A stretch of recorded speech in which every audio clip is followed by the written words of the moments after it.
રાતનો આપણે જે જીવરાજ બ્રિજની નીચે મારામારીનો બનાવ બન્યો હતો કે જેમાં જે મરણજરણ નટુભાઈ છે તેને માથાના ભાગે ઘા કરીને ઈજા પહોંચાડેલી છે અને એ બાબતે કાયદેસરની આપણે FIR દાખલ કરીને તપાસ એમાં આરોપીને પકડવા માટે તજવીજ ચાલુમાં છે. કોણ છે આરોપી? ઓળખ થઈ છે ખરી કોઈ? આ 3 આરોપી નામજોગ છે. એક હસમુખ કરીને છે, એક કાંતિ ઉર્ફે લેલી છે અને એક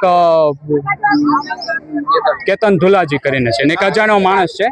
4 આરોપી છે ટોટલ અને નામ ફરિયાદમાં છે જ ઉલ્લેખ.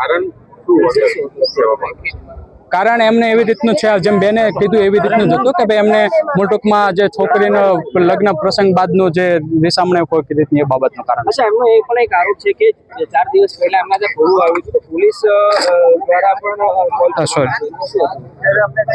એ બાબતનું આ રાજીવનગર પોલીસ રાજીવનગર જગ્યા છે, બનાવ બન્યો છે એ આનંદનગર પોલીસ સ્ટેશનમાં છે. તો આ બાબતે યોગ્ય તપાસ કરીને પછી જવાબ આપી શકાશે. Thank you.